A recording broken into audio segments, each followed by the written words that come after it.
Saudara-saudara, Gereja Masehi Advent hari ke-7 mendasari doktrin kita di atas Alkitab dan hanya Alkitab saja.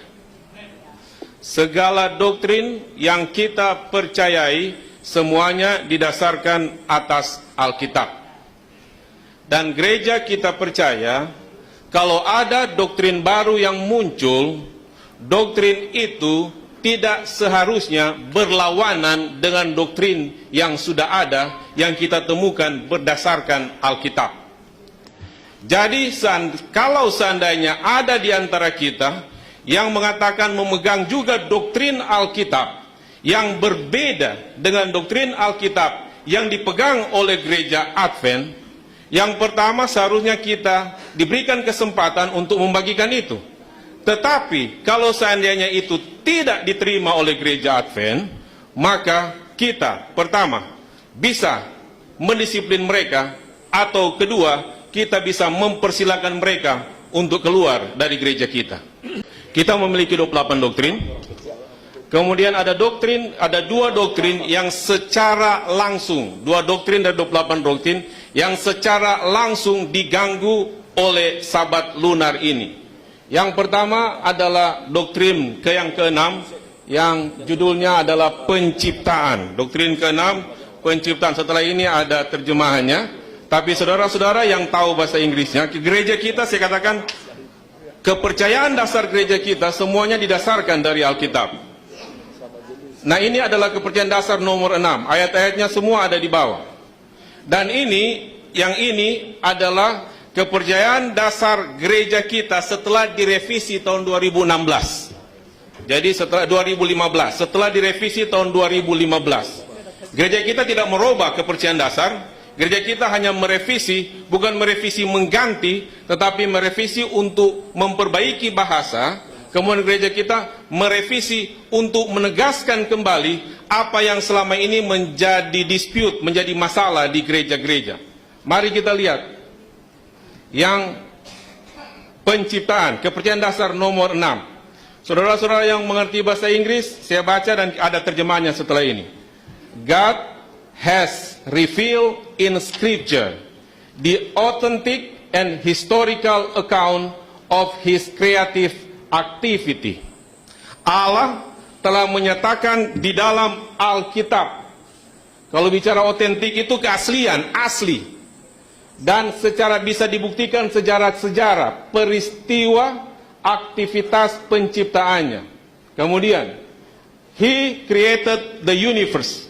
Dia menciptakan alam semesta. Kemudian, yang ini. And in a recent 6-day creation. Dalam 6 hari penciptaan. Dalam seperti 6 hari sekarang, sama dengan 6 hari sekarang. The Lord made the heavens and the earth, the sea and all that is in them, and rested on the 7th day. Allah menjadikan langit, bumi, laut dan segala isinya, dan beristirahat pada hari ke-7. Kemudian, thus He established the Sabbath as a perpetual memorial of the work He performed, and completed during the 6 literal days, that together with the Sabbath constituted the same unit of time that we call a week today. Jelas sekali sebenarnya di sini bahwa setelah 6 hari penciptaan ditambah hari yang terakhir, hari ke-7, hari Sabat, maka itu disebut satu minggu yang orang kenal sekarang. Bukan minggu yang berbeda dari waktu penciptaan, beda sekarang beda. Sama. A week that we call today. We call a week today. Saya rasa ini saja. Nah, saudara-saudara, di bagian ini secara jelas, gereja kita percaya bahwa Allah menciptakan dunia ini dalam 6 hari, dalam 6 hari literal, 6 hari literal. Kemudian tambah dengan hari ke-7 menjadi 1 minggu, dan 1 minggu itu disebut minggu, disebut a week, minggu. Jadi minggu yang kita kenal sekarang adalah 1, 2, 3, 4, 5, 6, 7, 1 minggu. Itu awalnya adalah pada hari penciptaan. Yang kedua adalah doktrin Sabat. Doktrin Sabat. Allah yang penuh pencipta, yang penuh kemurahan setelah 6 hari penciptaan, dia beristirahat pada hari ke-7. Dan instituted, dia membuat sabat untuk semua manusia sebagai peringatan penciptaannya. Kemudian, the fourth commandment of God unchangeable law requires the observe of the 7th-day Sabbath. Sabat hari ke-7, bukan sabat bulan, bukan sabat lunar, tapi sabat hari ke-7. Kemudian hari Sabat hari ke-7 ini itu dihitung dari masuk matahari yang pakai merah, dari masuk matahari sampai masuk matahari. Saudara-saudara, kenapa saya katakan ini dari awal? Saya katakan ini dari awal supaya kita semua tahu bahwa gereja kita jelas pada posisi bahwa 1, 2, 3, 4, 5, 6, 7 adalah 1 minggu yang sudah dimulaikan sejak penciptaan. Kemudian 1 minggu itu tidak pernah berubah. Kalender boleh berubah, penggunaan kalender boleh berubah, tetapi 1, 2, 3, 4, 5, 6, 7 1, 2, 3, 4, 5, 6, 7 ini adalah 1 minggu yang tidak pernah berubah. Orang katakan, oh so pernah ada perubahan, so pernah ada kalender memang berulang-ulang berubah. Tetapi 1 minggu ini itu sudah dimulai sejak penciptaan, dan ini diyakini oleh gereja kita karena itulah yang dikatakan oleh Alkitab. Ada satu lagi yang saya lupa, ada satu terakhir, yang terakhir. Satu lagi. Ini kutipan Ellen White. Jadi setelah saya katakan apa yang dikatakan oleh Alkitab, kepercayaan dasar gereja kita yang ada di Alkitab, kemudian Ellen White meneguhkan di sana, saya tulis di bawah sumbernya, 3 spiritual gift, kemudian 1 spiritual prophecy, science of the times, semuanya sama. Ellen White mendapat penglihatan, terjemahnya, langsung terjemahnya yang terakhir. Ellen White katakan, saya kemudian dibawa kembali ke saat penciptaan, dan ditunjukkan kepada saya bahwa minggu yang pertama, di mana Allah melaksanakan pekerjaan penciptaan dalam 6 hari dan berhenti pada hari ke-7, adalah persis seperti minggu yang lain. Allah yang besar pada hari-hari penciptaan dan hari perhentian mengukur atau menentukan siklus pertama sebagai sebuah contoh bagi minggu-minggu selanjutnya sampai akhir zaman. Kita yang percaya bahwa hamba Tuhan Ellen White adalah nabiya terakhir untuk kita, maka kita yakin apa yang dia katakan itu adalah benar. Apalagi yang perlu kita ragukan? Alkitab menyatakannya, hamba Tuhan Ellen White juga meneguhkannya. Gereja kita dihantam oleh kuasa eksternal dan kita bisa bertahan. Tetapi ketika kita menghadapi ancaman internal, kita hampir tidak bisa bertahan. Dan gereja post apostolik, gereja sesudah para rasul, cara menghancurkan cuma satu: ajarkanlah ajaran yang salah. Dan fenomena itu ada di gereja kontemporer, gereja kita saat ini, gereja Advent. Jadi salah satu cara untuk menghancurkan gereja adalah mengajarkan ajaran doktrin yang subjektif kepada anggota gereja, maka gereja itu akan hancur. Itulah sebabnya atas dasar itu maka kita memiliki concern bersama bahwa Sabat lunar adalah salah satu doktrin yang dibangun di atas asumsi-asumsi yang tidak akademis, tidak bisa dipertanggungjawabkan secara akademis. Oleh karena itu kami hadir di sini sejauh pengetahuan kita untuk mengembalikan konsep yang benar mengenai Sabat. Oke, saya punya bagian akan dibagi dalam 2 session. Yang pertama adalah konsep interpretasi paling dasar dari Alkitab, bagaimana kita memahami Alkitab, dan yang kedua kita akan melihat 2 teks yang dijadikan sebagai dasar dari argumentasi teologis dari lunar Sabat. Mari kita lihat yang pertama. Ada seorang yang bernama Descartes yang hidup pada abad yang ke-16 dan 17. Dia mencetuskan sebuah semboyan dalam bahasa Latin, cogito ergo sum, cogito ergo sum. Saya berpikir, maka saya ada. Konsep ini menjadi Descartes sebagai pencetus konsep ini. Dialah yang menjadi penyebab utama lahirnya sikap kritis manusia terhadap Alkitab. Pertama muncul lahirnya revolusi industri di Perancis. Dan pada saat yang sama muncul apa yang dikenal dengan metode mempelajari Alkitab yang dikenal dengan sebutan historical critical method. Metode ini adalah metode yang mengkritisi Alkitab. Sesudah mereka kritisi, mereka tolak Alkitab. Dan sesudah mereka menolak Alkitab, mereka membakar Alkitab. Anda lihat ini, karena kuasa dari akal budi. Jadi akal budi menjadi tuan atas semua cara berpikir manusia pada abad 16 dan 17. Anda masih belajar sejarah di mana Prancis adalah negara yang pertama membakar Alkitab karena konsep cogito ergo sum. Saya berpikir, maka saya ada. Orang mulai menolak konsep-konsep religiosity. Orang menolak konsep-konsep spirituality. Orang menolak sesuatu yang bersifat imaterial. Mulai memahami pengetahuan dan mulai meninggalkan agama. Oke, baik, mari kita lihat cara kita memahami Alkitab. Ellen G. White, saya akan mengutip satu kutipan di sini. Allah tidak meminta kita untuk mempercayai sesuatu di mana iman kita dibangun. Artinya apa? Artinya bahwa ketika kita mempercayai sesuatu, kita membutuhkan logika, kita membutuhkan cara berpikir.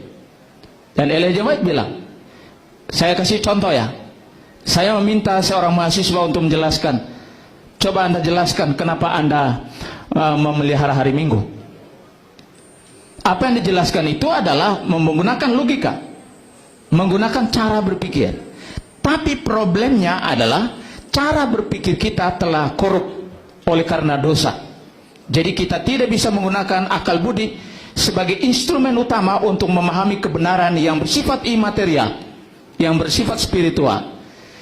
1 Korintus pasal 2 ayat 14. Manusia duniawi tidak menerima apa yang berasal dari Roh Allah.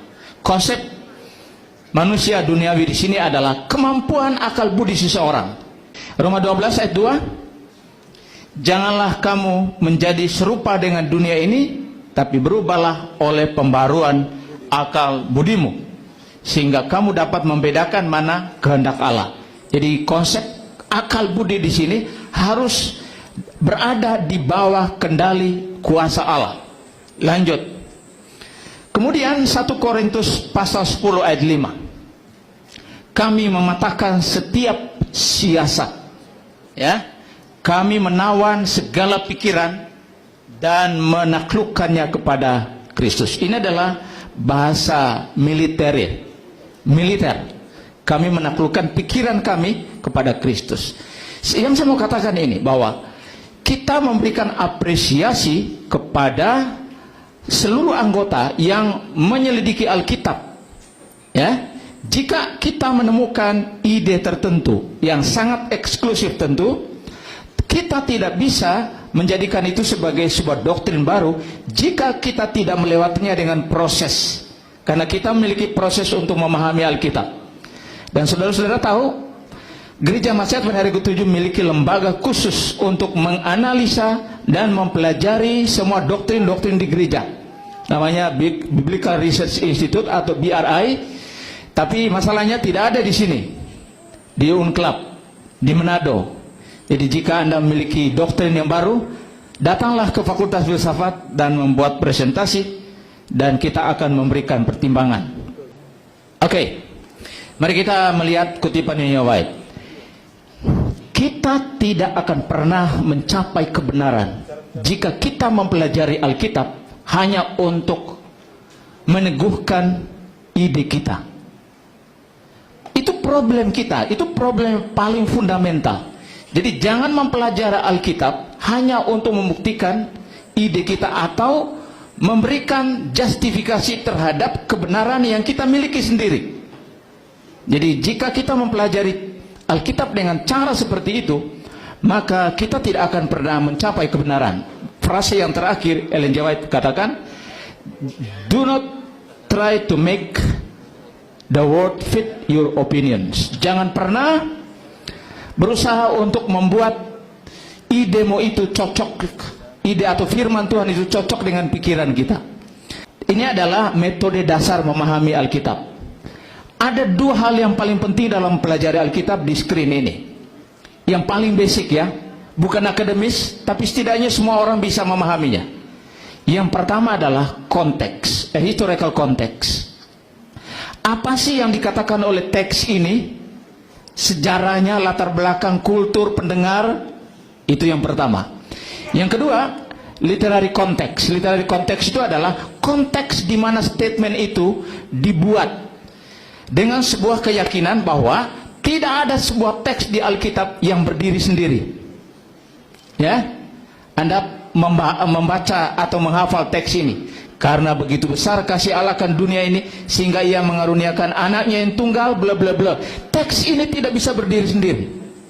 Pasti ada konteks. Konteks apa yang Yesus katakan. Jadi ini adalah prinsip dasar dalam membaca Alkitab. Lanjut. Mari kita lihat sekarang sedikit mengenai lunar Sabat. Sabat Tuhan dengan Sabat lunar. Ini inti dari pembahasan saya. Pada abad yang ketiga sampai sekarang kita berhadapan dengan Sabat versus Sunday, ya kan? Tetapi sekarang kita berhadapan dengan Sabat Tuhan dan Sabat lunar. Apa persamaan dari kedua kasus ini? Ya, Sunday dengan Sabat lunar. Sunday memindahkan hari kebaktian dari hari Sabat ke hari yang lain. Sedangkan lunar adalah memindahkan Sabat dalam siklus mingguan pada siklus bulanan yang disebut dengan Sabat lunar. Ya kan? Apa persamaan dua-duanya? Dua-duanya adalah sesuai dengan Daniel pasal 7 ayat 25. Ia mengubah waktu dan hukum. Itu artinya ini adalah sebuah perlawanan yang sangat brutal terhadap kebenaran Allah. Mari kita lihat. Kita melihat Sabat ini yang pertama dari kitab Kejadian. Saya harap yang di sebelah sana boleh lihat ya. Mari kita lihat yang pertama, Sabat dan kronologi waktu. Oke. Perhatikan statement yang detail di sini. Pada hari pertama, dia menggunakan statement one day. Dan number yang digunakan di sini adalah cardinal number. Ya. Apa fungsi dari cardinal number? Untuk menunjukkan jumlah benda, jumlah orang atau jumlah hari. Menarik karena hanya hari yang pertama dia menggunakan cardinal number. Dia tidak katakan hari pertama, dia katakan satu hari. Satu hari, ya, satu hari. Dia menggunakan cardinal number. Ini dalam konsep teologi perjanjian lama, khususnya kitab Kejadian, sangat penting oleh sebab statement yang detail ini menunjukkan teologi. Nah, ini akan menjawab pertanyaan kita, berapa lama sih satu hari itu? Berapa lama satu hari? Kita tidak perlu jawab karena statement yang ada di sebelah kanan. There was evening and there was morning. Ya, Yesus katakan dalam Yohanes pasal 11 ayat 9, bukankah satu hari itu 12 jam? 12 jam yang di mana itu? The evening and the morning. The evening 12 jam dan the morning 12 jam. Jadi cuma hari pertama menggunakan cardinal number untuk membuktikan bahwa satu hari itu tidak lebih dari 24 jam. Ini untuk menjawab konsep-konsep sekular yang dibangun oleh kaum evolusionis yang mengatakan bahwa satu hari itu adalah jutaan tahun. Halo, jelas itu ya? Jelas? Oke. hari yang kedua sampai hari yang ke-6 dan hari yang ke-7 menggunakan ordinal number. Apa itu ordinal number? Ordinal number adalah bilangan yang menunjukkan tingkatan. Ya, atau di SMA atau di SMP kita kenal bilangan bertingkat. Ya. Pertama, kedua, ketiga. Itulah sebabnya di hari kedua dia katakan second day, the third day, fourth day. Nah, apa pentingnya ini? Penting dalam konteks teologi kejadian. Ya, karena bilangan bertingkat itu menunjukkan urutan, itu yang pertama. Dan yang kedua menunjukkan nama. Ya. Nah, sebelum kita melihat menunjukkan nama, mari kita lihat ke hari yang ke-7. Coba perhatikan bagian yang paling terakhir itu. God rest on the seventh day, God blessed the seventh day, and God hallowed the seventh day. Berapa kali dia bilang seventh day di situ? 3 kali. Ya, 3 kali dia sebutkan di situ. Dia masih menunjukkan ordinal number. Nah, sekarang saya mau perlihatkan kepada kita semua. Oke, lupakan yang sebelah kiri itu ya. Yang sebelah kiri itu bahasa Ibrani. Tapi yang di sebelah tengah itu cara membacanya. Perhatikan. Yom Ehad. Yom Ehad atau kita bilang hari Ahad. Artinya apa? Hari pertama. Ya, Ahad. Yom Ehad itu sebenarnya artinya adalah urutan tadi itu, ordinal number tadi itu menunjukkan urutan dari hari dan juga menunjukkan nama dari hari. Oke, jadi Yom Ehad artinya 1 hari karena dia menggunakan cardinal number. Yang kedua, Yom Sene dalam bahasa Indonesia apa? Senin, hari Senin. Nah, Yom Sene itu artinya the second day. Kita tidak bisa bilang bahwa Yom Sene itu boleh hari ke-7 atau hari ke-3, hari ke-5. Tidak bisa. Karena dari konteks biblical languages, bahwa nama itu urutan menunjukkan nama. Ya, Yom Sene. Saya senang bahasa Ibrani memiliki persamaan dengan bahasa Indonesia yang berasal dari Semitic language. Sama. Karena kita ini dipengaruhi oleh bahasa Arab, dan bahasa Arab itu berasal dari Semitic language, baik bahasa Arab maupun bahasa Hebrew, ya kan? Nah sekarang Yom apa dia? Salose, bahasa kita apa? Hari Selasa. Yom Salose itu artinya the third day, hari yang ketiga. Kemudian kita lihat Yom Rabi, bahasa kita hari Rabu. Yom Rabi itu artinya fourth day. Yom Hamisi, hari Kamis. Yom Hamisi itu artinya the fifth day, hari kelima. Kemudian Yom apa deh? Hasisi. Ini tidak ada, hampir tidak ada hubungan bahasa Indonesia, tapi ada hubungan bahasa Inggris. 6. Yom Hasisi artinya 6th day. Jadi kesimpulannya adalah nama-nama hari ini menunjukkan urutan, atau kebalikannya, urutan menunjukkan nama. Nah sekarang hari Sabat, Anda perhatikan hari Sabat, tidak ada kata Sabat di sana. Kalau kita kembali ke slide sebelumnya, ya, tidak ada kata Sabat di sana. Yang ada adalah the seventh day. Perhatikan. The seventh day. Sorry. Ya. The seventh day. Lalu hari Sabatnya mana? Jangan lupa bahwa the seventh day itu artinya Sabat, atau kebalikannya Sabat adalah the seventh day. Kalaupun kita tidak menemukan kata Sabat pada the seventh day, kita harus mengerti dari sudut linguistik bahwa the seventh day itu artinya Sabat, atau Sabat artinya the seventh day. Kesimpulan dari struktur ini memberikan penekanan bahwa hari Sabat itu tidak bisa dipindahkan ke hari yang lain dalam minggu. Ya, ini argumentasi Alkitab berdasarkan bahasa yang kita mengerti secara sederhana. Ya, oke, baik. Mari kita lihat sekarang beberapa teks yang menjadi masalah bagi saya yang dianggap oleh penganut lunar Sabat sebagai teks yang kuat untuk mempertahankan argumentasi. Mari kita lihat yang pertama. Anda lihat sekarang. Kejadian pasal 1 ayat 14. Allah berkata, biarlah benda-benda penerang itu menjadi tanda yang menunjukkan masa-masa yang tetap dan hari-hari dan tahun-tahun. Ada 4 kata kunci di sini. Yang pertama, benda penerang.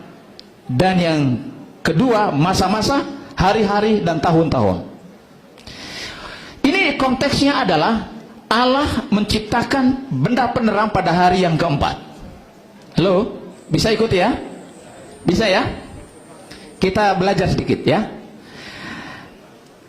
Benda penerang diciptakan pada hari keberapa? Ada orang katakan pada hari keempat. Ada orang katakan pada hari pertama. Tapi hari pertama sudah ada terang. Mari kita lihatlah. Mari kita lihat. Mari kita lihat. Hari pertama dan hari keempat. Oke. Kita belajar di sekolah Sabat anak-anak. Anda berasal dari Advent sejak kecil. Hari pertama sampai hari keempat Allah menciptakan space. Sedangkan hari keempat sampai hari yang keenam Allah mengisi space itu. Nah, kita lihat ini. Hari yang kedua, kita pergi dulu hari yang kedua. Dia menciptakan cakrawala. Dan pada hari yang kelima dia mengisinya dengan apa? Burung dan ikan. Ya. Dan hari ketiga dia menciptakan daratan. Dan pada hari yang keenam dia mengisinya dengan apa? Binatang darat dan juga manusia. Tapi masalah kita adalah pada hari pertama dan hari keempat. Karena teks kita tadi adalah Kejadian 1 ayat 14. Jadi hari pertama Allah menciptakan terang. Tapi kita menemukan pada hari yang keempat Allah menciptakan terang.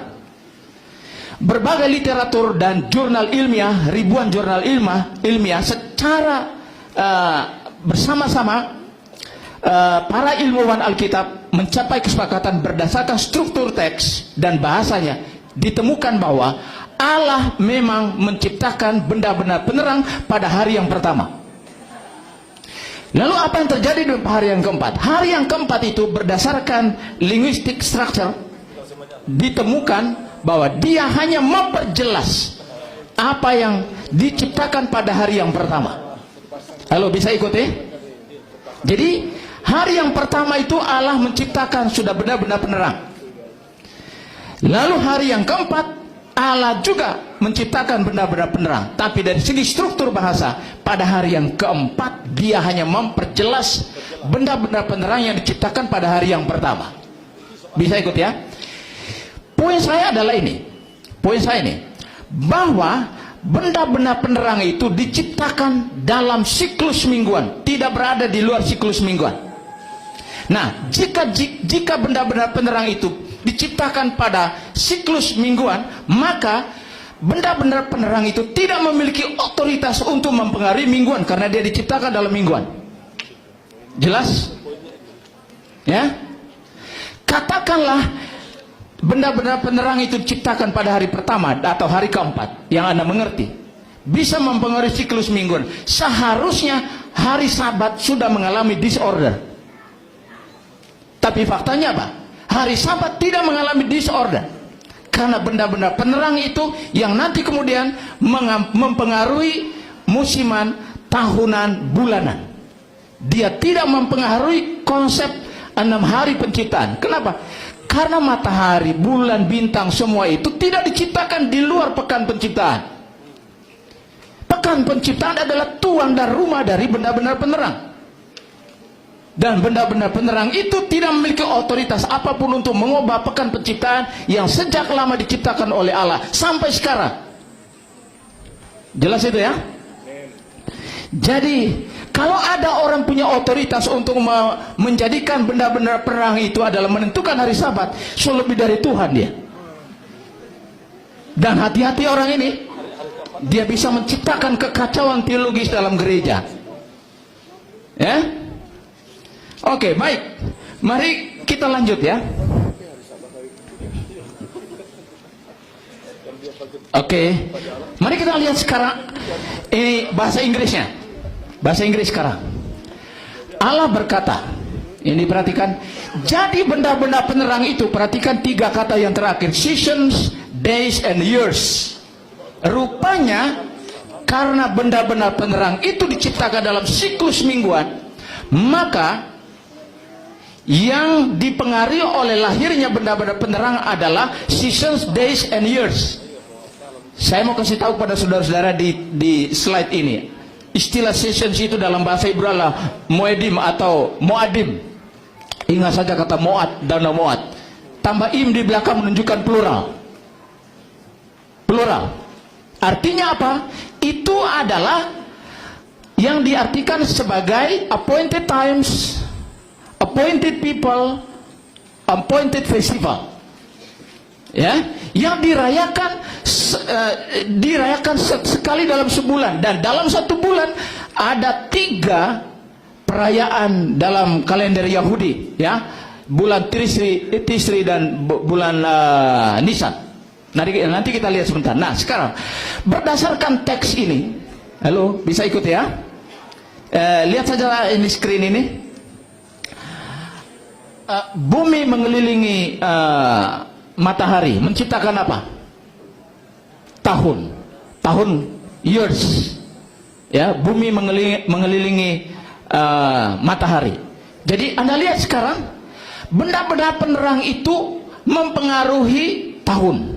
Dia tidak mempengaruhi minggu. Yang kedua, bumi berputar mengelilingi bulan berputar mengelilingi bumi, menciptakan apa?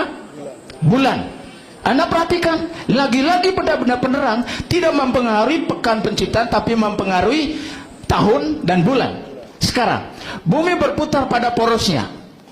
Apa yang berubah? Hari. Jadi, benda penerang yang diciptakan dalam pekan penciptaan tidak mempengaruhi 6 hari atau 7 hari penciptaan. Dia mempengaruhi semua siklus yang lain, yaitu tahun, apalagi? Bulan dan hari. Kalau terjadi perubahan kalender, ribuan kali terjadi perubahan kalender, itu tidak memiliki koneksi langsung dengan pekan penciptaan. Sampai di sini jelas ya? Oke, lanjut.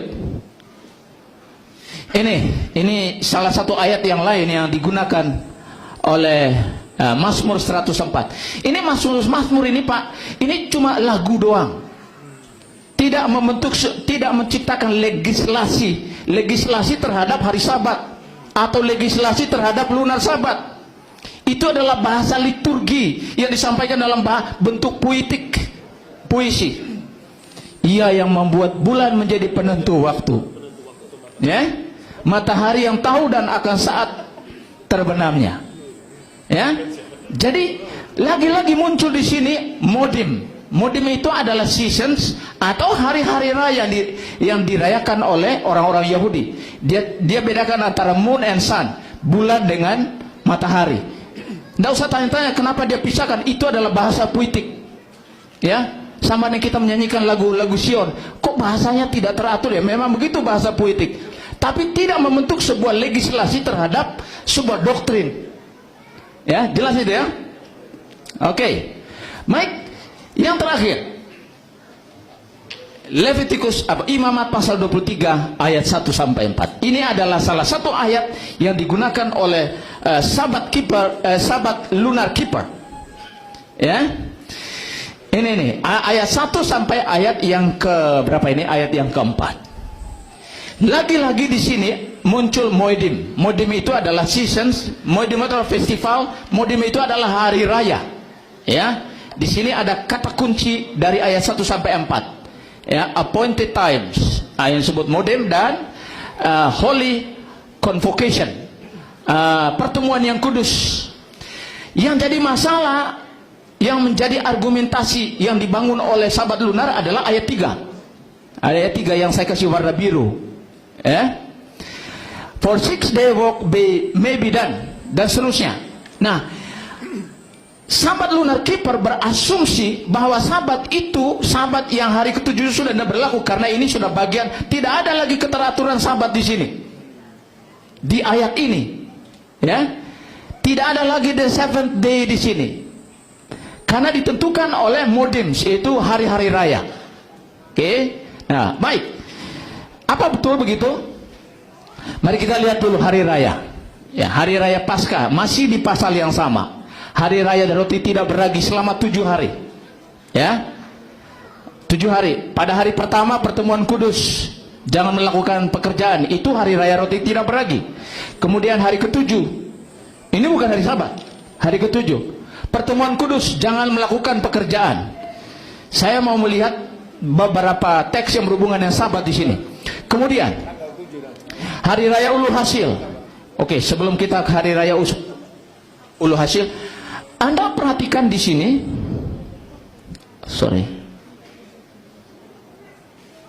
Perhatikan berapa hari raya Paskah dan hari raya roti tidak beragi. 8 hari, berarti lebih dari 1 minggu, ya. Demikian juga kita lihat nanti hari raya Ulu Hasil, ya. Coba Anda perhatikan ayat yang ke-11. Imam harus menunjukkan pada hari sesudah Sabat. Sabat di sini apa ini? Sabat ini, Sabat di sini adalah the seventh day.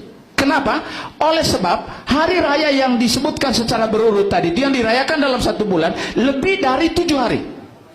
Artinya bahwa ketika mereka, mungkin saya pergi langsung ke kalendernya.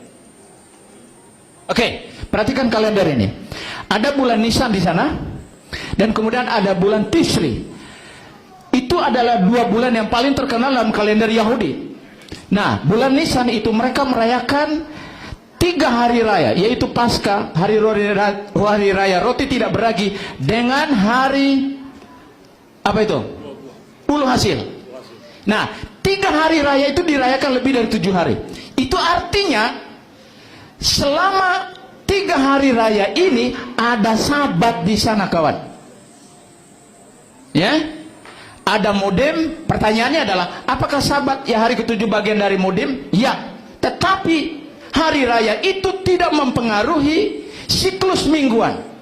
Walaupun hari raya Nisan itu, bulan Nisan itu merayakan 3 hari raya berturut-turut, yaitu Passover, Unleavened Bread, dan First Fruit, atau hari raya Ulu Hasil.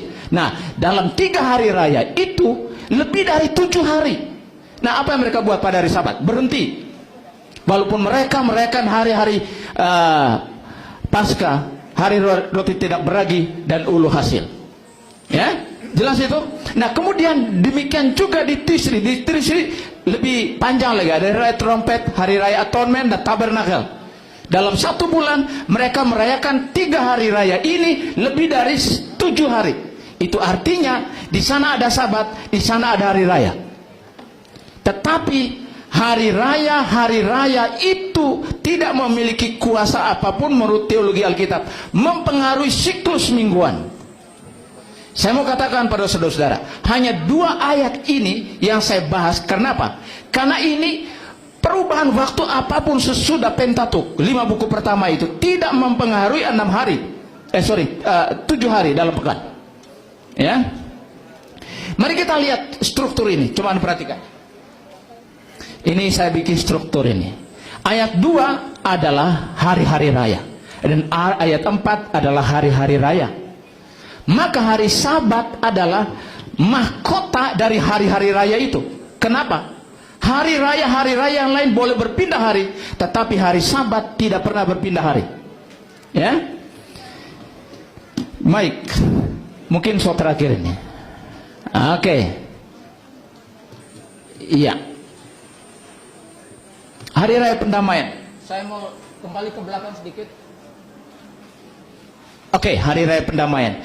Yang menarik adalah di ayat yang ke-32 dan 31. Saya baca ini, tinggal 2 slide. Janganlah kamu melakukan sesuatu pekerjaan. Itu adalah suatu ketetapan untuk selama-lamanya. Frase berikut ini penting. Itu harus menjadi satu Sabat, hari perhentian penuh bagimu, dan harus merendahkan diri dengan berpuasa. Sekarang pertanyaan, hari Sabat yang mana di sini? Di sini berdasarkan konteks, hari Sabat yang ditentukan di sini adalah hari raya yang dianggap sebagai Sabat. Kesimpulannya, Sabat dalam Imamat pasal 23 ayat 1 sampai 4 adalah pertama, itu merujuk pada the seventh day of the week, yaitu hari Sabat. Yang kedua, hari Sabat juga bisa diidentikan dengan hari-hari raya, dan hari raya yang disebutkan pada teks ini dalam Imamat pasal 23 adalah hari raya Grafirat atau Yom Kippur. Ya, apapun namanya hari raya yang mereka rayakan, tetap Minggu Penciptaan tidak dipengaruhi oleh hari-hari raya itu. Baik, slide terakhir. Ada argumen mengatakan bahwa bulan baru adalah salah satu prinsip penghitungan bahwa Sabat itu telah berubah. Nah, saudara-saudara, bulan baru itu baru muncul di Ulangan pasal 28. Tidak pernah muncul dalam siklus penciptaan. Ya. Jadi Israel menganggap bahwa Sabat itu sebagai salah satu dari appointed times atau moedim.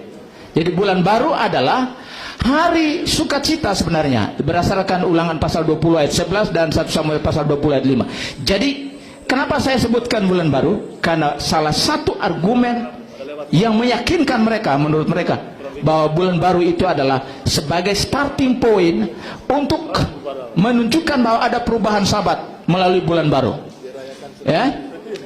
Jadi saya menolak argumentasi ini karena tidak berdasar.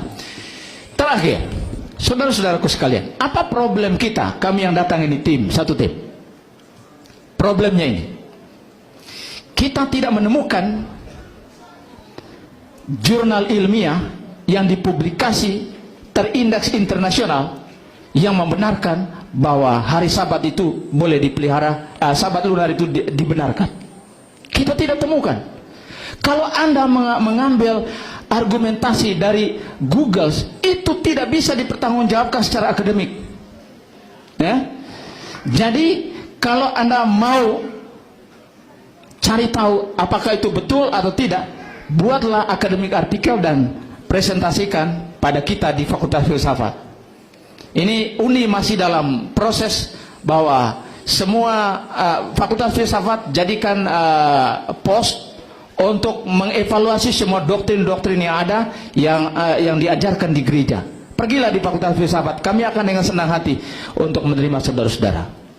Jadi jangan mempertahankan doktrin yang illogic, yang unreasonable, yang tidak bisa dipertanggungjawabkan secara ilmiah. Karena sekarang kita sudah harus masuk ke dunia ilmiah, karena kita mengambil ide-ide dari Google itu ya, Google itu bersifat informatif tapi tidak bisa dipertanggungjawabkan secara akademik. Itu kesulitan kita. Kesulitan kita adalah kita tidak menemukan jurnal atau artikel yang membenarkan bahwa Sabat lunar itu adalah ajaran yang benar. Baik saudaraku, kita akan lihat sedikit tentang sejarah singkat daripada Sabat lunar, sejarah dan perkembangan teori Sabat lunar. Kenapa ini saya katakan teori? Ini hanya, memang sampai hari ini saya sebut ini adalah sebuah teori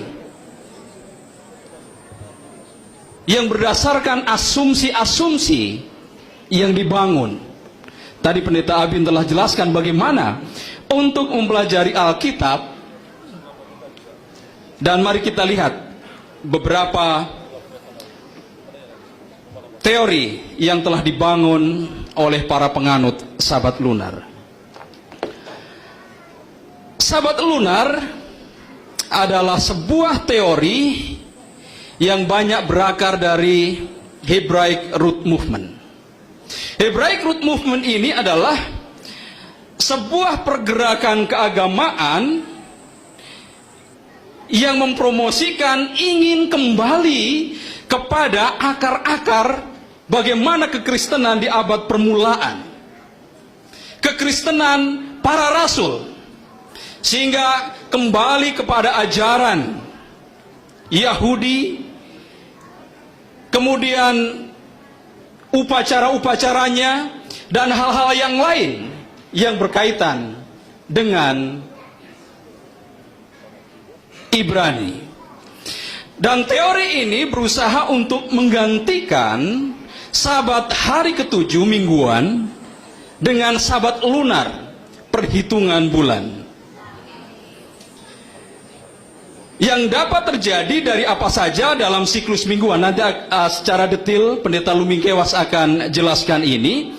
Dan teori lunar Sabat ini mengajarkan bahwa seseorang mulai menghitung hari setelah dimulainya bulan baru, sehingga akan mendapatkan hari Sabat atau Sabat yang harus dikuduskan, dipelihara adalah pada hari ke-8, hari ke-15, hari ke-22, dan 29 dari setiap bulannya. Dan itu disebut hari Sabat. Dan pergerakan Sabat lunar ini tidak lepas dari sebuah pergerakan anti-Semitik. Apa itu anti-Semitik? Pergerakan anti-Semitik adalah pergerakan anti-Yahudi. Sehingga segala sesuatu yang berkaitan dengan Yahudi, dengan upacara-upacara Yahudi, dengan kebiasaan-kebiasaan, termasuk identitas daripada Yahudi, ditentang. Dan hari Sabat adalah bagian daripada identitas bangsa Yahudi. Dan apa yang disebut sebagai lunar Sabat adalah sebuah penemuan yang keluar dari kelompok antisemitik yang memiliki hubungan dengan sebuah kelompok yang disebut Ku Klux Klan. Ku Klux Klan. Kelompok apa ini, saudara-saudara? Ini adalah sebuah kelompok yang sering disebut juga Triple K, dan ini sebuah kelompok yang memiliki pergerakan rahasia, 3 pergerakan rahasia di Amerika Serikat. Dan ini di dalam sejarah Amerika Serikat, mereka digolongkan ekstremis. Karena apa? Mereka didasari oleh nasionalisme yang berlebihan. Karena mereka mempromosikan supremasi kulit putih, nationality kulit putih, dan anti-imigran. Dan mereka juga anti terhadap ajaran-ajaran dan gereja Katolik. Sehingga kelompok ini sering menggunakan cara-cara terorisme, baik secara fisik, pembunuhan, penganiayaan, dan lain-lain. Dan mereka tidak segan-segan menentang dan menghilangkan nyawa orang lain bagi individu-individu yang berlawanan dengan mereka. Dan teori daripada lunar Sabat tidak bisa dipisahkan dengan seorang nama, sebuah nama, Jonathan David Brown. Jonathan David Brown dikenal sebagai pemelihara Sabat lunar yang pertama di abad 20 ini, yang mempraktekkan perhitungan Sabat dari berdasarkan bulan baru daripada menggunakan siklus mingguan, hari yang terdapat di dalam siklus mingguan. Siapakah Jonathan David Brown ini? Dia adalah seorang pemusik, dia adalah seorang musisi di Amerika Serikat. Jonathan David Brown memulai praktek menghitung Sabat berdasarkan bulan baru daripada menggunakan siklus 7 hari mingguan yang dikenal sampai hari ini. Dan awal mulanya pada tahun 1998 dia menerbitkan sebuah buku yang berjudul Keeping Yahweh's Appointment. Dan dia banyak membahas lunar Sabat di dalamnya, pemeliharaan Sabat di dalamnya.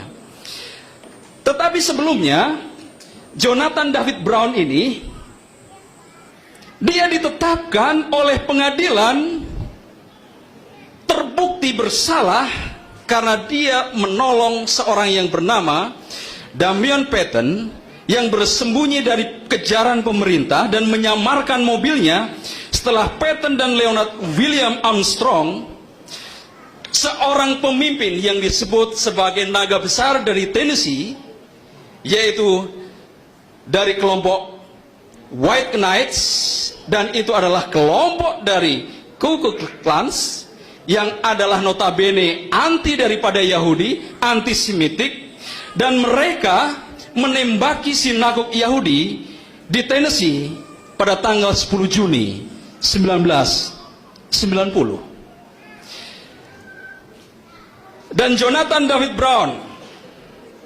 didapati bersalah sehingga pada tahun 1992 Brown dijatuhi hukuman 27 bulan penjara, 2 tahun lebih 3 bulan, dan denda $10.000.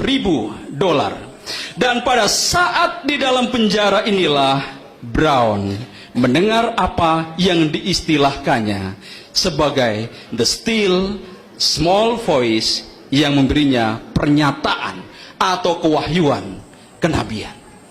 Dia menerima bisikan di dalam penjara, dan setelah keluar dari penjara dia menulis buku Keeping Yahweh's Appointment. Kemudian, siapa ini inspirator daripada Jonathan David Brown? Ada seorang ahli teologi dan mendedikasikan kehidupannya untuk belajar, entah itu culture, agama, bahasa-bahasa Timur Tengah. Dia adalah bernama Friedrich Delitzsch.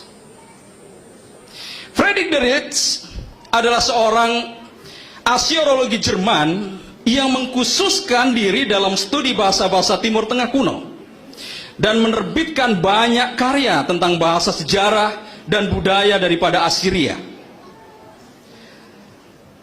Dan dia adalah seorang anak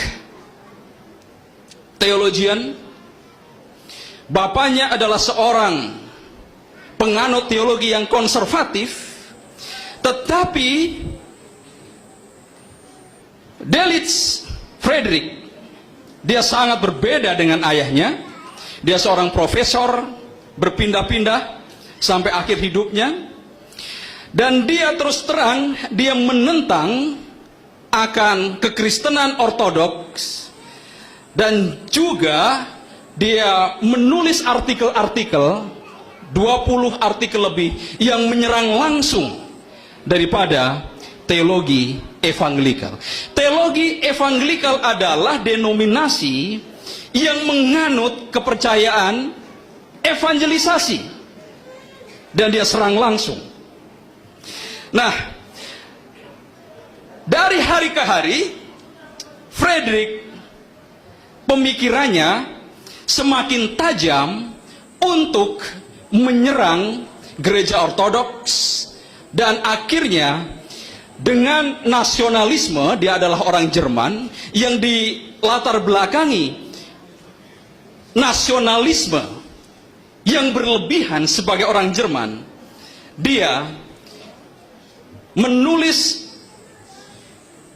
sebuah buku, dan tulisannya ini adalah hasil daripada ceramahnya. Bahkan ceramah ini di hadapan langsung Kaisar Wilhelm, dan dari 3 ceramahnya ini dikompilasi di dalam sebuah buku yang berjudul Babylon in the Bible, yang diadakan antara 1902 sampai 1904. Dan pada pernyataan di dalam tulisannya ini ada 3 hal. Yang pertama adalah Sabat berasal dari praktek tradisi agama Babilonia. Kemudian nama kudus Tuhan atau Yahweh pertama kali muncul juga di dalam teks Babilonia. Dan kemudian yang ketiga, monoteisme Israel merupakan ekspresi yang lebih rendah, dan kemudian dari konsep Babel yang lebih mulia. Jadi dia percaya bahwa ajaran-ajaran dan praktek-praktek yang dianut oleh bangsa Israel bersumber dari Babilonia.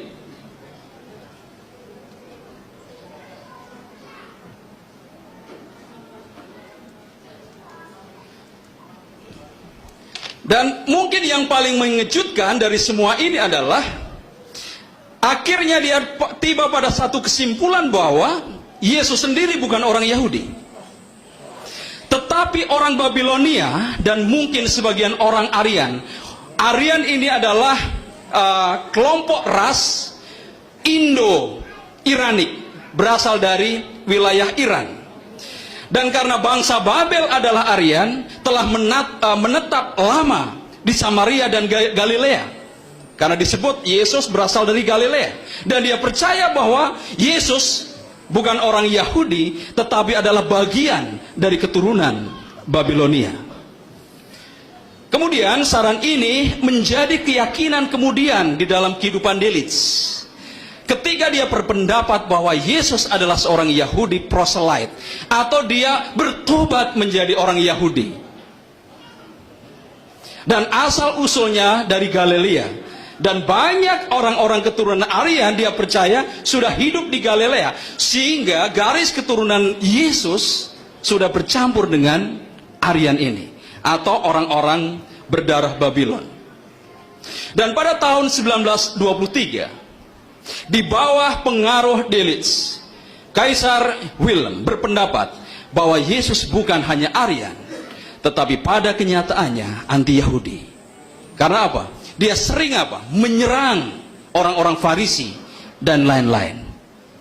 Dan saudara-saudaraku, dari sentimen nasionalisme inilah, sehingga di dalam sejarah kita tidak bisa lupakan bagaimana Nazi, mereka ingin menghabiskan semua keturunan daripada etnis Yahudi. Tetapi ada satu yang menarik. Ada sebuah istilah yang disebut Babylonian Sabatu. Istilah Sabatu ditemukan hanya sekitar 5 sampai 6 kali di dalam prasasti yang ditemukan menceritakan sejarah dari Babilonia. Dan tidak satu pun dari mereka, dari istilah Sabatu Babylonian ini, terhubung dengan Sabat hari ke-7 pada siklus mingguan. Namun demikian, ada semacam lembaga di antara orang-orang Babel, mereka yang percaya takhayul, yang telah membandingkan dengan Sabat Ibrani. Saudara-saudara, ketika membaca buku Daniel pasal 2 misalnya, yang dipanggil oleh Nebukadnezar adalah orang dari lembaga-lembaga ini. Mereka astrologers, ahli-ahli jampi dan lain-lainnya. Dan merekalah kelompok atau scholars yang dimiliki oleh Babilonia untuk hal-hal yang menyangkut ajaran dan apa yang akan dilakukan oleh raja.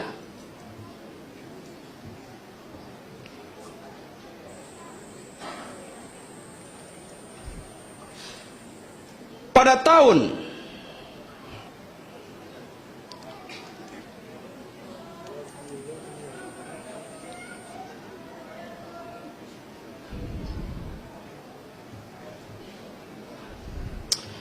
pada bulan-bulan tertentu, ini menurut catatan Babylonian Sabatu, yaitu pada hari yang ke-7, hari yang ke-14, hari yang ke-19, hari ke-21 dan hari ke-28 ditetapkan sebagai hari yang menguntungkan, atau hari-hari yang tidak menguntungkan.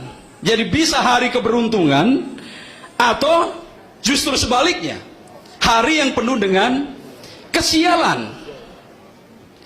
Kemudian oleh Pak Lembaga Babilonia ini, mereka menasihatkan kepada raja, hari itu dijadikan sebagai bahwa saat itu raja, dokter, harus berhati-hati.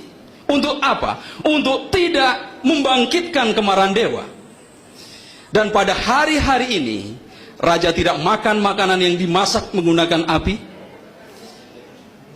tidak mengenakan pakaian kebesaran atau pakaian kerajaan, tidak naik keretanya dan lain-lain. Dan untuk hari yang ke-19 atau perayaan yang mereka sebut istilah Sabatu ketiga pada bulan yang kedua, diperkirakan bahwa itu termasuk di antara hari-hari sial. Karena apa? Itu adalah hari ke-49 jika dihitung dari hari yang pertama. Karena apa? Itu adalah hasil perkalian 7 kali 7 dari tanggal 1 bulan sebelumnya. Ini adalah Sabat dalam tanda kutip yang dirayakan oleh orang-orang Babylon. Dan pada tahun 1994, Theophilus Vinces, dia menemukan sebuah tablet di mana istilah Sabatu diterapkan juga pada hari ke-15 setiap bulan, dan ini adalah bulan purnama. Saudara-saudara, kalau lihat bulan terang, bulan penuh dalam kalender Arab, dan kami Jawa punya kalender tersendiri, itu adalah pasti tanggal 15. Tanggal 15 itulah bulan purnama. Bagaimana menghubungkan Jonathan David Browns punya ide dengan Delitzsch? Tidakkah menarik bahwa pandangan Brown sebanding dengan Delitzsch? Ingat, di dalam faksi rasis dari Christian Identity Movement, ini hampir sama dengan movement bagian daripada White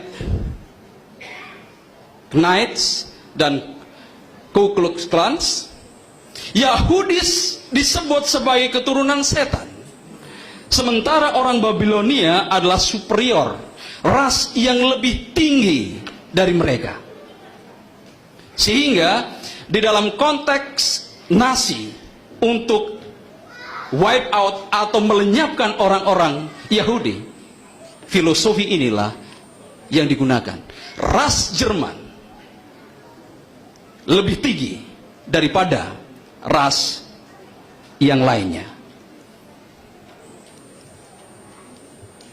Kemudian di tahun 2000 ada seorang yang bernama John Kaiser. Dia adalah pendiri Hope of Israel Ministries. Dia memperkenalkan hipotesisnya dalam edisi perdana majalah 2 mingguan yang bernama The Berean Call. Dia menyatakan orang-orang Yahudi diperkenalkan sebagai benar-benar tertipu dengan apa? Hari Sabat yang mereka pelihara saat ini, yaitu Sabat mingguan.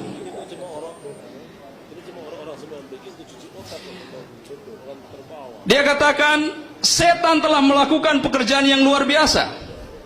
Ia tidak hanya telah membingungkan umat manusia secara umum tentang sifat Allah yang benar, tetapi ia juga telah membingungkan mereka yang mengaku penyembah Allah yang benar.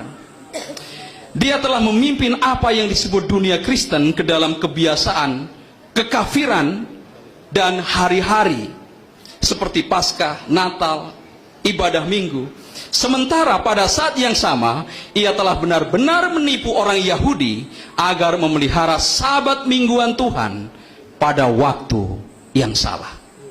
Ini tahun 2000-an.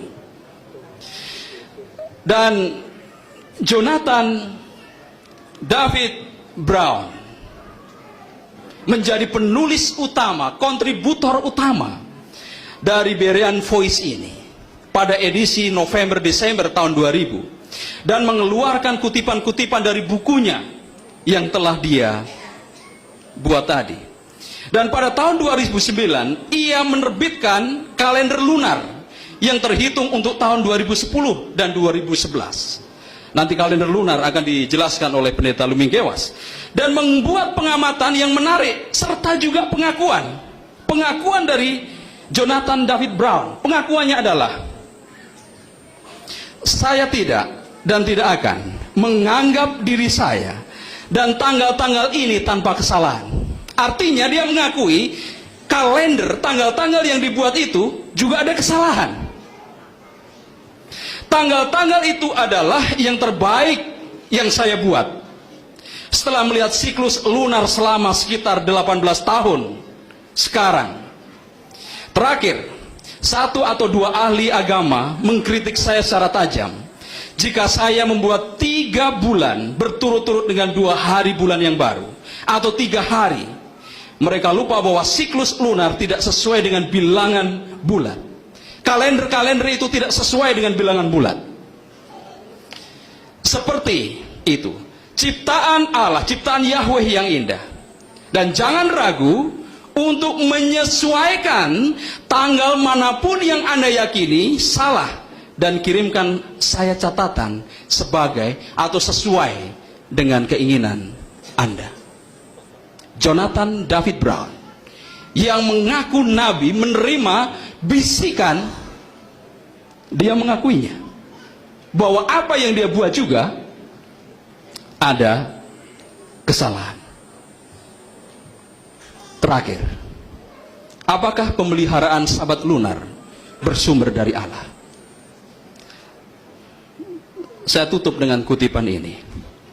Ini dalam versi bahasa Inggrisnya, kemudian yang di bawah ini adalah versi bahasa Indonesianya. Hari ketujuh adalah hari pilihan Allah.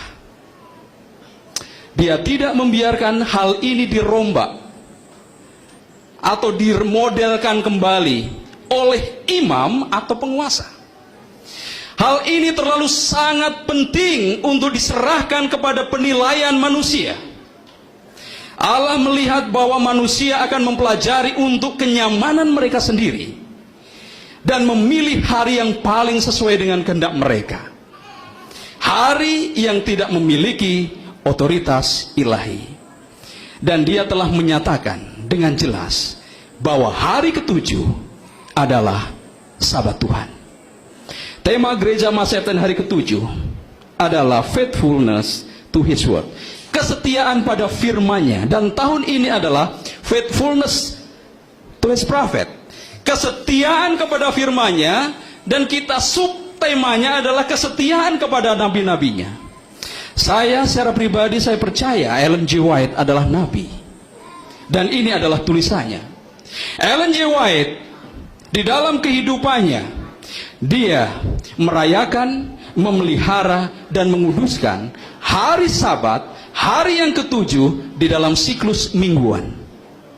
Kalau Ellen White salah, saya percaya Tuhan seluruskan waktu itu. Karena apa? Ke depan tidak ada perubahan hari lagi, dan itu adalah final yang berasal dari Tuhan. Ayat yang digunakan sebagai dasar yang paling kuat, yang selalu diangkat untuk menyatakan ini adalah Yeskiel pasal 46 ayat 1 dan ayat 3. Karena di situ disebutkan tentang 3 jenis hari ini, yaitu 6 hari bekerja, hari Sabat, dan bulan baru. Beginilah firman Tuhan Allah. Pintu gerbang pelataran dalam yang menghadap ke sebelah timur haruslah tertutup selama 6 hari kerja. Kemudian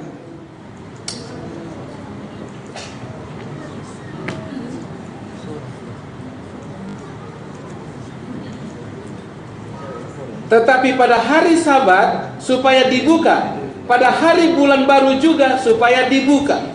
Jadi ada 6 hari bekerja, ada hari Sabat, ada bulan baru. Penduduk negeri juga harus turut sujud menyembah di hadapan Tuhan di pintu gerbang itu pada hari Sabat dan hari bulan baru. Ini dipegang sebagai ayat yang paling kuat untuk menjelaskan ada 3 jenis hari. 6 hari bekerja, hari Sabat, dan bulan baru. Saya memiliki argumen ini. Ayat ini tidak menjelaskan bahwa perhitungan 6 hari dan hari Sabat ditentukan mulai dari bulan baru. Ini tidak menghapus konsep bahwa bulan baru itu jatuh pada 6 hari bekerja atau pada hari Sabat. Saudara-saudara, saya pikir saudara-saudara kita penganut lunar Sabat mengetahui bagaimana bulan baru itu ditentukan, hari bulan baru itu ditentukan.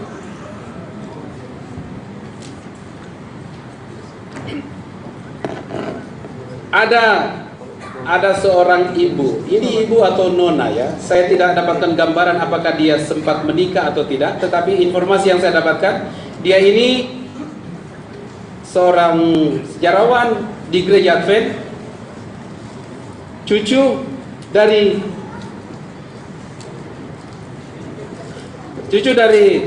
salah satu pionir gereja kita atau presiden kita. Kemudian dia mendapatkan atau dia dipanggil dalam satu tim untuk merumuskan oleh karena ada gonjangan atau ada pengeluhan mengenai atau kesalahan penempatan atau penanggalan 22 Oktober 1844.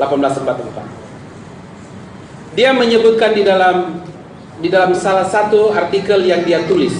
Saya suka ini, saudara-saudara perhatikan. Bagaimana orang menentukan bulan baru. Yang kita dapati adalah ada Sanhedrin. Sanhedrin ini mereka akan mendengarkan saksi-saksi kalau ada orang yang telah melihat bulan itu muncul pada waktu petang. Dan mereka akan datang melaporkan kepada Sanhedrin, dan Sanhedrin yang akan memutuskan, oke, bulan baru itu jatuh hari ini atau bulan baru itu jatuh kemarin. Jadi tidak pernah bulan baru itu jatuh pada waktu yang tetap. Oleh karena mereka akan menunggu saksi yang akan memberitahukan bahwa bulan baru itu sudah kelihatan. Bulan baru itu sudah kelihatan. Jadi mereka akan datang. Kemudian ini saudara-saudara, perhatikan ini kutipan atau keterangan dari saudari kita atau Ibu Grace Amadon. Dia menyebutkan orang itu jadi telah menjadi tugas daripada setiap orang Israel untuk memberikan informasi kepada pengadilan orang Yahudi jika mereka telah melihat bulan baru. Mereka telah melihat bulan baru. Orang itu dapat, bahkan mereka itu dapat override the Sabbath. Apa maksudnya override the Sabbath? Mereka dapat melanggar Sabat. Mereka dapat melanggar Sabat, and no matter how many witnesses were called before the Sanhedrin, every testimony was heard. Maksudnya seperti ini. Orang itu ketika dia melihat itu bulan itu muncul, maka dia akan lari datang kepada Sanhedrin untuk memberitahukan bahwa dia telah melihat itu bulan itu muncul. Walaupun hari Sabat. Jadi kalau hari ini dia melihat bulan muncul, kemudian dia lari, walaupun hari Sabat dia tidak diperhitungkan salah atau melanggar hari Sabat. Mari kita pikirkan ini. Tanggal berapa itu Sabat menurut kalender Yahudi? Kalender lunar? Tanggal 8. Kalau umpamanya itu nanti jauh dari bulan baru, tanggal bulan baru, hari pertama di bulan itu, hari ini. Kemudian itu Sabat nanti 8 hari kemudian, tidak perlu dia melanggar Sabat tuh. Untuk mengasih tahu itu bulan baru semulai. Sejarah, beberapa catatan sejarah menyebutkan bahwa orang Yahudi tidak dipersalahkan kalau mereka mengadakan perjalanan pada hari Sabat kalau mau kasih tahu itu bulan baru semulai. Dan aturan ini muncul karena dorang boleh lihat itu bulan baru dekat-dekat hari Sabat. Satu atau dua hari sebelum hari Sabat orang boleh lihat itu. Maka peraturan ini muncul. Mereka tidak dipersalahkan melanggar hari Sabat kalau mereka datang ke Yerusalem, mengadakan perjalanan ke Yerusalem untuk memberitahukan Sanhedrin bahwa dorang Sulia itu bulan. Ini peraturan tidak perlu ada kalau hari Sabat memang tanggal 8 atau jauh sekali itu hari Sabat. Dorang tidak perlu buru-buru untuk datang ke Yerusalem.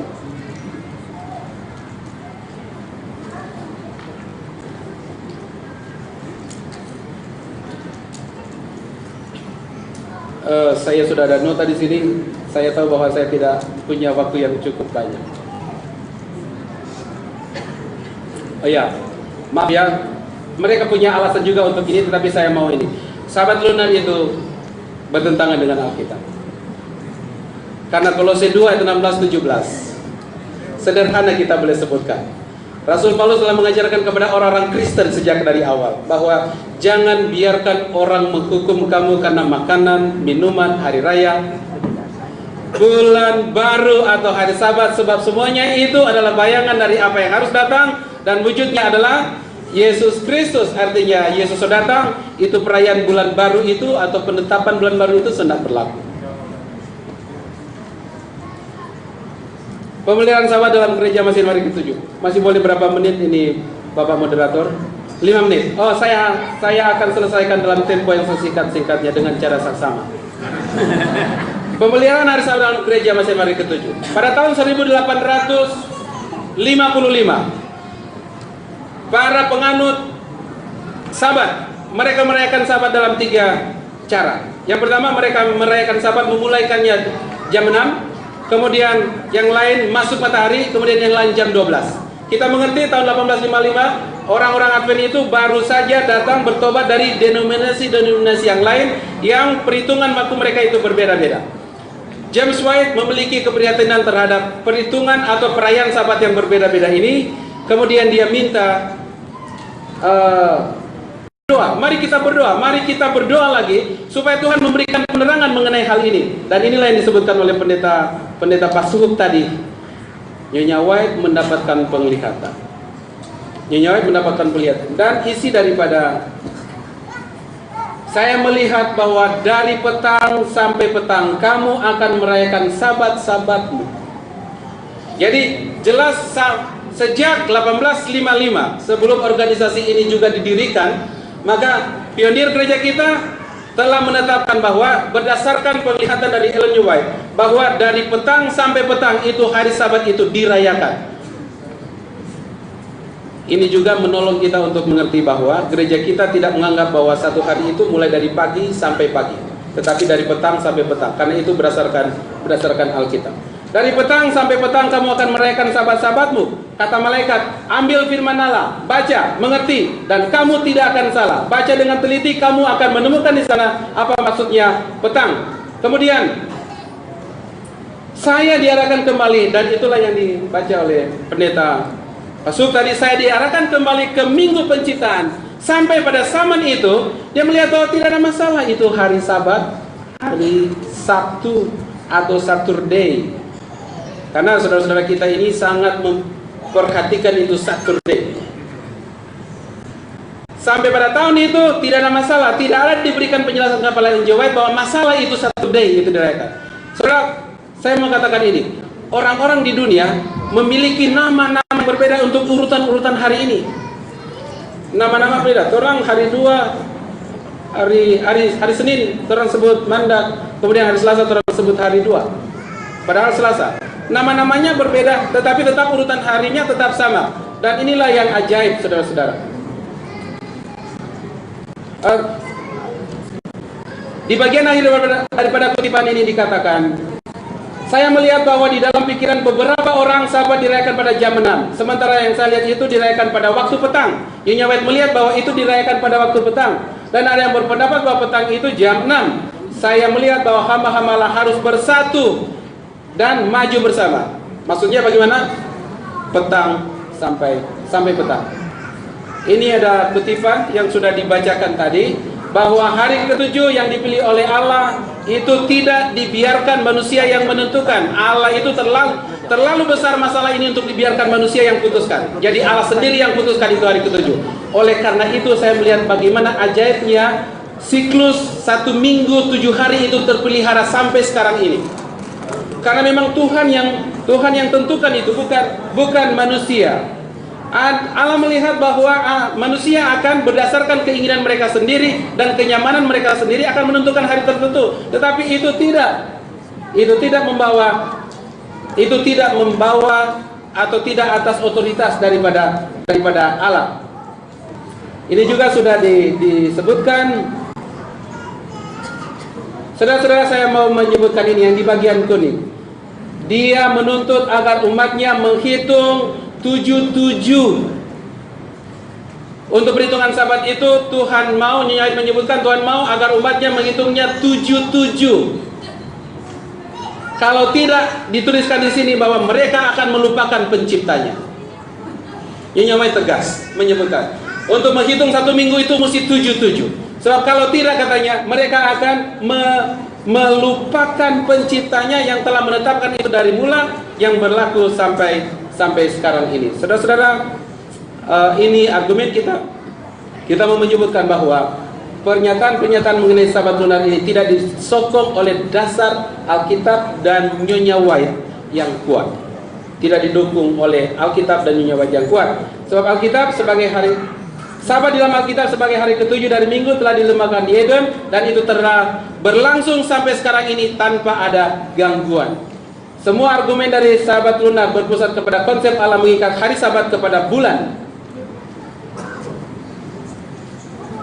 sebagaimana dilakukannya pada hari-hari raya. Akan tetapi tidak ada bukti-bukti nyata dalam Alkitab yang menyatakan bahwa hari Sabat dilekatkan pada bulan. Sebaliknya, Alkitab jelas bahwa 1 minggu terdiri dari siklus 7 hari yang berakhir pada hari Sabat. Ini didukung oleh Alkitab dan Roh Nubuat. Terima kasih.